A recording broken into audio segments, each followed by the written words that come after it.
Welcome back, ladies, nerds, nerdettes, and all you geeks out there. It's time for another episode of Nerd News and Some Reviews.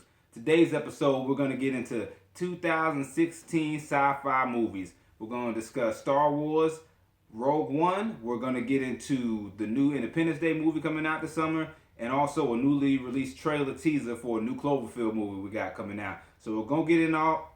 Hey, Prince, where you at, man? Give me 1 second, bro. I'm just using the restroom. You using the restroom? What you doing, number one or number two? Hey, man, you doing number one or you doing number two? Huh? Come on, man. Stop playing. What? I know you ain't in there pooping, man. Bro.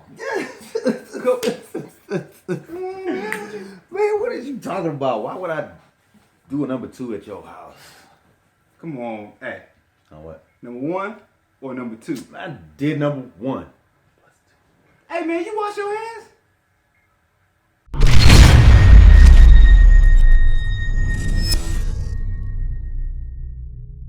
All right, y'all. Thank y'all for coming back and taking the time to share with us what we like to share with you all on your mobile devices, tablets, computers, laptops, what have you. All right.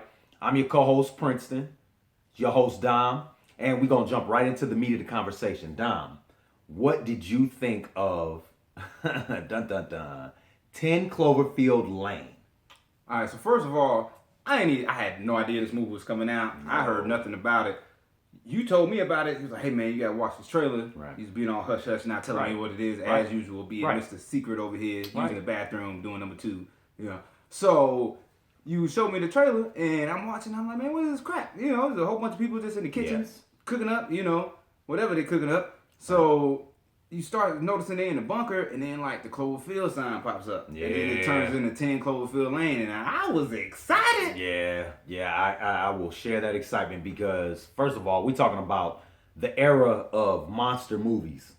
You know, Cloverfield kind of like got in there before we got the new Godzilla and Pacific Rim and all these other little knockoffs. So the fact that they coming back with the monster movies, and it's a sequel to, I won't say celebrated monster movie, but I'll say it was a cult classic. It's definitely a cult classic. Definitely a cult classic. Well, I don't know what it is about cult classics, but when you do like a POV type movie, I don't know, people seem to love those. I'm not a huge fan of it. I thought the first Cloverfield was okay. I didn't really like the shaky camera aspect of it. I'm not a fan. So I am happy to see that apparently this movie will not be found footage.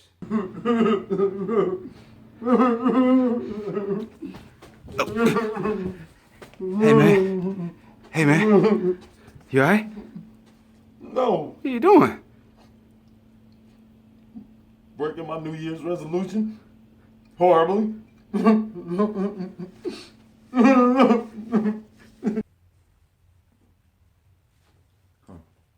Oh. Anyway, back to the conversation. John Goodman is in the movie, for which I was really surprised, considering that he is a high caliber actor that flies under the radar and gets none of the work that he should, none of the recognition he should. Yeah. So my worry is that John Goodman dies at the beginning of this movie. Oh God, please! And like they're just using him, so we'll watch the movie, which would be like the movie version of clickbait. Yeah. That's my worry because I'm partially watching this movie because of John Goodman being in it, and the other reason being that it's not going to be found footage. So it's rare that you're more excited for a sequel when you didn't really like the first movie. I mean, the first movie was okay. I didn't love it. But I'm more excited for this than I was the original. Yeah, I'll agree with you on that. Like, the first movie was not fantastic. It wasn't great. But it was something different in a time of constantly repeating ideas, you know. Right. Cloverfield came out of, excuse the pun, left field, literally, and gave us a monster movie in modern times. Well, I think the plot was good. I think the premise for the movie was good. I just think it wasn't really executed very well, which is my big thing with it. But I'm excited to see this movie. It seems like you're excited to see the movie too. Oh yeah, absolutely. Because a few monster movies that came out this year. A few monster movies that came out this year, or not this year. I'm sorry, a couple years ago, that people are crazy about is Godzilla and Pacific Rim. I like Pacific Rim more than I like Godzilla. Well, Pacific Rim was more Godzilla than Godzilla. So for all you people, next and now, in never before discussed news on the interwebs, you never heard this before. Star Wars. Bang. That's right, guys. We're talking Star Wars once again.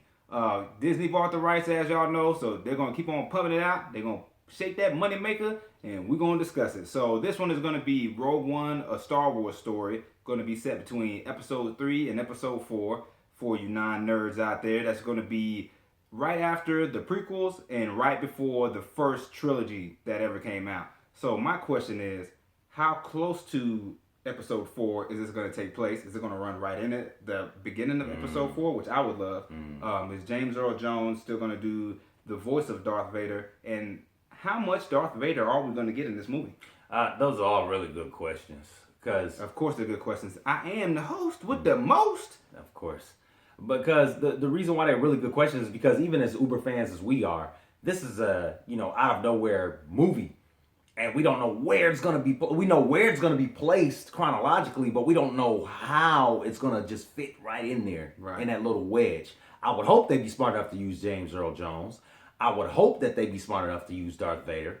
I would hope that they give us a much more personal story about like the soldiers and stuff. Yeah. Well, you would hope that they would use Darth Vader, but you would also hope that they would use John Williams to do the score, which apparently they are not doing. Yeah. Somebody at Disney decided not to use the great John Williams to do the music for this movie, and I would hope that that person is now watching this in the unemployment line. Yeah, seriously, because taking John Williams out of the equation when it comes to Star Wars is probably not quite the smart decision. Sad face emoji. Sad face emoji, because there's even the cartoons, for God's sakes, they mirror John Williams' soundtrack to all of the Star Wars movies. So you're going to take them out for this one little Star Wars movie that happens to be in between two important Star Wars movies? I have no idea what they're doing with that. So apparently this movie is going to have almost no Jedi in it.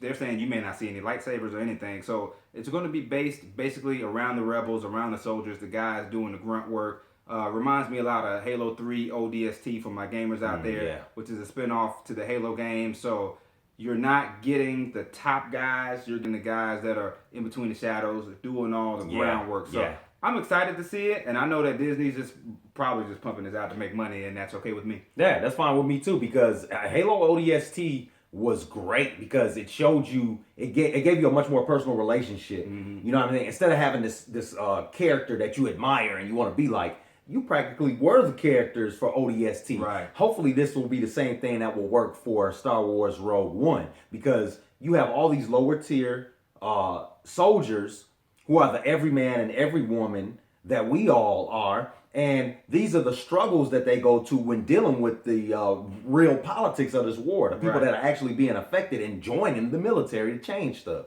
So with that being said, Disney, y'all keep on shaking that money maker, and we're going to keep on shaking that paper. All right, y'all. Last but certainly not least in any form is the sequel to a long-awaited summer blockbuster. Dun, dun, dun. Independence Day Resurgence. Now, I seen the trailer and I was all over the place. Thought it was great. Dom, please share with the people. I was super jacked up. I was so happy when I saw this, man. First of all, it came out of left field for me. Yeah. When I saw it, I kind of already knew what it was because you had the president guy who used to be the president. I'm assuming not the president no more. Was giving that speech. And when you get them speeches, man, it made me just want to go fight aliens. Yes, and I got a question for you afterwards. After we get through this small discussion. All right. Well, the one other thing that I'm excited about is that Will Smith will not be in this movie. I know a lot of y'all are upset. I'm not upset. I loved him in the first movie, but I don't have to have him because when's the last time Will Smith made a good movie? Bro, what are you doing? I'm reenacting the only part of I Am Legend that I remember. So you gonna hug your dog to death? Is that what you were doing? Yes. My hugs are lethal, man. No dogs were harmed in the making of this video. Yeah, so Dom, the question that I have posed to you is this. The president played such a vital role in the first movie. He gave us the speech. He managed to get everybody together so that they could all attack at the same time. He's a very big hero character. Who do you think, or what role do you think he'll play now? It seems to me like he's going to play the same kind of role. I'm just assuming that he's not the president anymore 20 years later. Right, of course. Unless they change some kind of laws that I was not aware of. Right. So I mean, you got most of the cast though, besides Will. So I think most of the cast members will play the same kind of role. I hope it's not too close to the original, where it just feels like a complete rehash and you're just doing the same thing over again. Yeah. But it looks exciting, man. I'm excited. I'm definitely excited for it because it just looks cool. Yeah, it looks cool. Yeah. It was a great movie. It came out when I was in middle school, for God's sakes. And Man, you that old? yeah, I'm that young. But that movie was great. I mean, like it's a little, it's kind of dated now when you look at it. But You're a little dated now that I look at it. overall, yes, I love to date. Thank you. You that old for real? Yes. But overall, like that movie looks like it's gonna be cool. It looks like it's gonna be awesome. Yeah. Can't wait for it to happen. I'm ready for the summertime. Yep. Same here. Same here. So that's it for this episode of Nerd News and Some Reviews. So all you lovely people who decided to share time with us, make sure you remember to like, comment, and always Subscribe, sucker. Peace.